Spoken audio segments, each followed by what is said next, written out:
We're on Akelon Waste, ladies and gentlemen, and Maddles, why don't you go ahead and show us who's going to be giving us a great game of StarCraft here.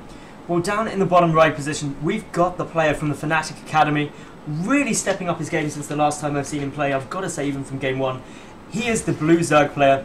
It's MiniRaser. And up in the top left, we've got the red Terran, nearly a former champion of DreamHack, came ever so close, probably wanting to up that this time. He is the STC, and he plays for Complexity. So the STC really showing us in game number one his reputation for being unbelievably solid. We didn't see any crazy early game aggression come out of him. There was no cheese. He was just trying to harass it, and his macro plan behind it didn't change whether his harass worked or not. He just went for it and made sure he was on top of his everything at home, and I really like that about him. And that's really the sign of a very, very solid player. He does scout the command center first, and the barracks goes down behind it as well. So this drone, unfortunately, is condemned to a life of being chased around and possibly being made into an extractor. But aside from seeing the gas timings, which admittedly he will, this poor little guy, not too much we can do for him right now. It's to the same extent though, it's fair enough for that drone. Losing a drone to get that scout out, really quite important, because look at what MiniRaser's response is. A super fast third, which just means economically he's going to stay a base up. Three hatch before pool. And you can get away with that if it's command center first. It's really greedy. Great response to the scout, actually. So we're going for 3 hatch before pool in response to the command center first. Immediately getting that put down as soon as this drone saw it. So this drone definitely worth its weight right now, because we have the economy that's going to explode for MiniRaser as well. Now the gas is down and mining for the STC. We have the first Marines coming out. Oh, the drone! You can escape! You can... No, just trolling you. Poor drone. Maybe he can run around until the command center has to lift.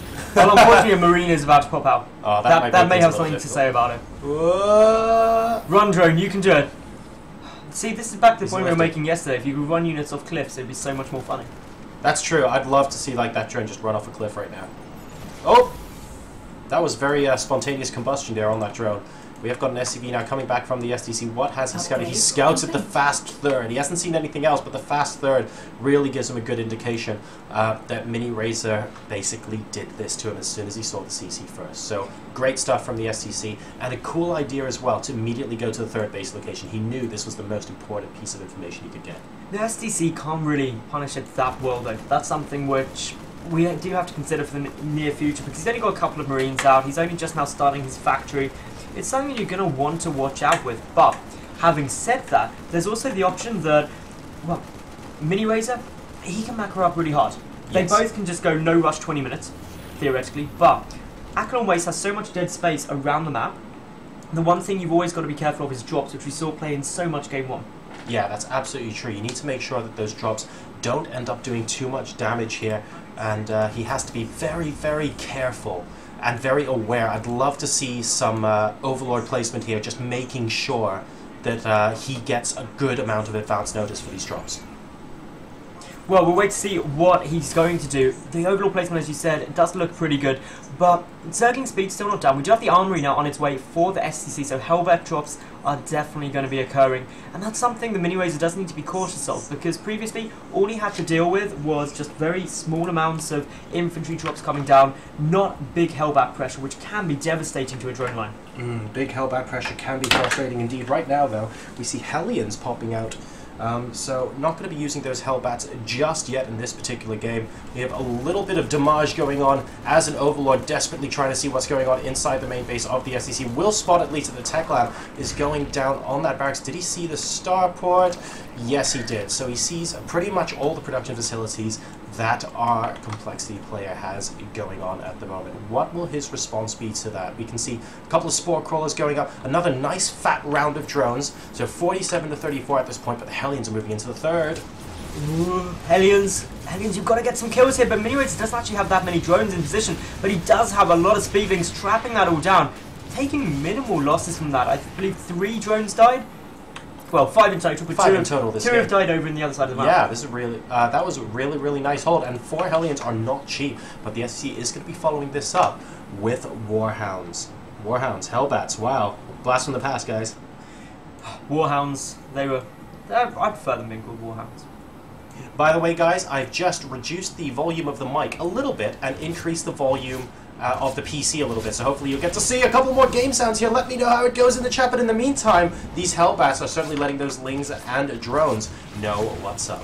And at the same time, we have got a second drop coming into the main base, so this is multi-pronged aggression from these two Hellbat drops. So one of the natural base actually struggling to get cleared out, the Queen's having to do a lot of work. But Pacifist Hellbats, man. yeah, they're just sitting there. They're just a distraction for the main attraction, which is the main base, but a Spore Caller, Spine Caller there will not be pushing this back. The medevac needs to be a little bit careful, gets very low on health, flying straight over a Queen! That's not going to be healthy. And there we go. The medevac goes down. Link's now trying to get a good surround on these Hellbats, but surrounding Hellbats is like hugging death itself as all of them go down. The Queens will be able to mop up here. Number of workers killed still only up to 8, so definitely commending MiniRaser there for... well, to be honest, for his defense, but bear in mind, the number of Lings that were lost there were quite considerable. The SCC's actually lost a little bit more, mainly due to be honest, those 4 Hellions that did next to nothing. So, yeah, once again, good defense from MiniRaser. Yeah, he's holding off. He's got to keep it up, though, because more drops are coming in. There's another drop down in the bottom left of the map, and nice pick off there. The Hellbats are still alive. Drones, run away. Run away, drones. That's fine, don't clump up. It's okay, they're the green ones. They need 2 hits to die, and yes, it looks... Drones, no drones. Go back. No, you are not fighting bad drones. Don't fight. Okay, there we go.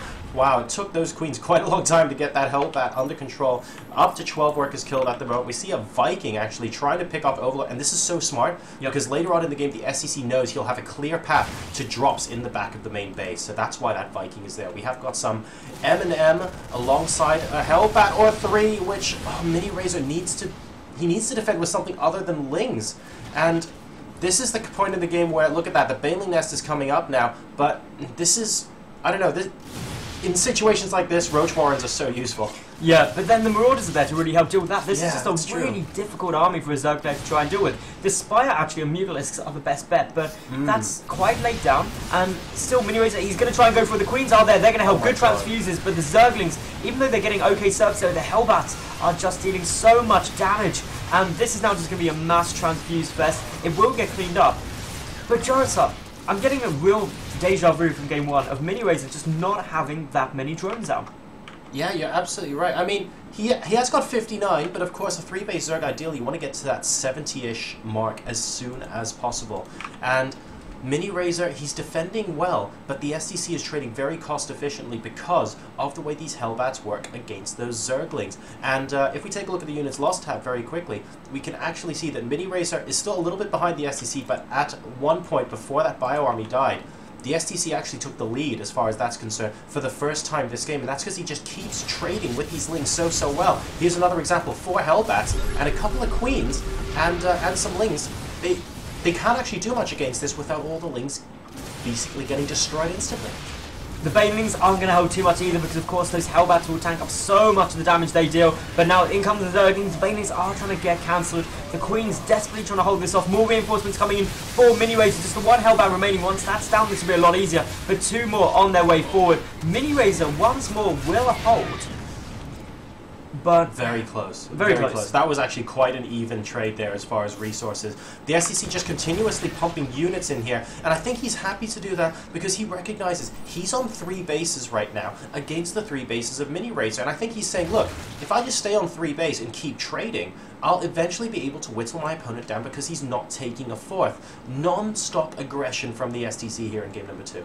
Now, MiniRaser does have +1 air weapons coming down, but no Mutalisks as of yet. He doesn't have the minerals to do it, or the gas really, because he's being forced to make some Banelings to just try and hold off this aggression time and time again. But in come the Banelings. We saw in game 1 that he had great connections with these. Can he do the same again? Well, STC splitting like a champ, but it's not enough at the moment. MiniRaser has forced this push back once more.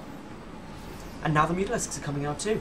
Yeah, and the Mutas are going to be very, very welcome here with this many medevacs out on the field. The resources lost tab is getting closer and closer. The SCC losing slightly more, but look at this. Because of that 3-base economy, he's actually up in supply. 129 to 106 at the moment. More Banelings from MiniRaser. That's where he's holding this off. But like you said, that's where all of his gas is going. He doesn't have nearly as many mutas as he otherwise would like. And he needs those Mutalisks out because he's got to be able to stop the drops, he's got to be able to stop the medevacs, but the Marines are going to be a threat. But that is nice bailing connections, and now suddenly these medevacs are going to be forced to fall back. There's only a handful of Marines there. +1 air weapons isn't quite done yet, but once that kicks in, it's going to be really helpful. But can MiniRaser hold off long enough to do that? 14 Zerglings are in reductions, bailing's coming from behind. This is going to be a close hold. Oh, and those Zerglings were absolutely clutch here, trying to distract and destroy the Marines so that the Mutalisks can come in and mop up. And these medevacs are really where it's at. Yes, he wants to keep a hold of the medevacs, even if he loses the rest of his army here. But he's actually keeping them there for now. I'm not sure that's a great decision. 2 of them are about to go down to the 3rd one, looking pretty dicey as well. I would have preferred to see the STC fall back with the medevacs and regroup in the middle of the map, because this follow-up push without healing, imagine 2 medevacs versus 5 right now. It's just no contest. And of course those Marines aren't that numerous, so that means the Mutalisks can come piling straight in. Nice little rounds here, the medevac's getting focused down first, no retreat will be available here, and MiniRaser now actually really pulling this into his favour in terms of being incredibly cost effective and getting that sizable Mutalisk flock that he needs. But the reinforcing Marines coming in, MiniRaser's got to be patient and cautious with every engagement he takes. He needs to wait for the next round of Lings. As long as he's got Lings on the ground when he goes and engages with these Mutalisks, he should be okay. If we take a look at the resources lost, guys, MiniRaser has now still lost less than the STC, but as a percentage, they are more or less neck and neck the entire game. My main concern is the fact that the STC has not had to deal with any Zergling run-bys into his 3rd. He's getting his 4th command center up, and I'm pretty sure MiniRaser doesn't even know about it at this stage. No, he doesn't. Only now is MiniRaser going out across the map with these mutants to see if he can get some damage out, and it's the 17-minute mark. Yes, he's taken his 4th base, but he's not mining from it yet. He needs to start disrupting the STC as opposed to parrying his blows, because if you're constantly defending, there aren't that many games where you just win by defending. It's difficult when your opponent isn't all-in. Yeah, it's really difficult, and STC really isn't going for any kind of an all-in. He is just happy taking his 4th base, flying it over right now. These Mutalisks, they came and tried to pick off the SCB building if it wasn't quite in time. There is a drop just to the right of the map now coming in towards the 3rd base of MiniRaser, but is it going to be able to do much? Well, there's the Spore Crawler there. The Hellbat's actually getting some nice shots off on these Zerglings and drones, but it's going to get cleaned out. A couple of workers did die there, but the vast majority is still staying up. Yeah, number of workers killed so far is 16, and it looks like the supplies are dead even as we see a huge engagement in the middle of the map. The Baneling's going in a little bit prematurely, I have to say, because the Mutas weren't there as backup, and this is a problem. If the Mutas go in there right now, the Marines simply focus them down. MiniRaser needs those Zerglings on the ground when he hits with these Mutas, and that's why he's pulling them back. 38 Lings on the way. As soon as they pop, and they're about to pop, and here we go, the Baneling's coming in, trying his best to split as best he can the STC, but here come the Mutalisk, and they are going to be the unit that wins this battle for him. Ooh, Medevac trying to lure the Mutas into the Widow Mines, unsuccessfully doing so, and a couple more Lings sacrificing themselves, going to opt for a Spore Crawler on this rescinding creep to try and get rid of those. And the hive is almost complete for MiniRaser, so he's been holding on really well. He now has a supply lead over the STC as well, and it's going to come down to his execution and tech choices over the next couple of minutes. Now, these Widow Mines are still going to be quite dangerous, and that's the one thing that MiniRaser's got to be really wary about. But look at this, he's actually still trading and defending really well. But the point still remains, defending. That is all he's been doing in this game. He has not put on any pressure. And STC is just rallying across the map, happy to take these fights because he knows he's on equal bases. He's got his 4th up. Yeah, the 4th base, again, up and unhindered, even a planetary fortress for extra measure there from the STC. And, ooh, that changeling didn't last very long. And a single Zergling and a single Baneling, actually. Ooh, I like that. Trying to do a bit of damage. No, it's not just 2, mate. It's not just 2, and oh good god, there's a lot of explosions going on right now. And a decent chunk of that army does go down, but he misses the 2 on the left, which could have been catastrophic for those Banelings. And now the STC picking apart the 4th base of MiniRaser. And this is a problem because now the STC is ahead in bases. That is not a position you want to be. A good pick off by the Mutalist there, but we need to see some counterattacks. That's exactly what we're doing with these Lings, but it's a planetary. He won't be able to kill that. And he just runs straight back out. At the same time, though, we've got some Marines Marauders pushing in here. Those Widow Mines. Oh, drones, be careful, drones! They're going to die anyway. Widow Mines. Good god. Widow Mines, good units. MiniRaser unfortunately walking into approximately 4 Widow Mines worth of damage there, and like what made him lose in game number 1, so many of those things going down instantaneously. These Mutas will be able to clean up these Marines because they're on red health.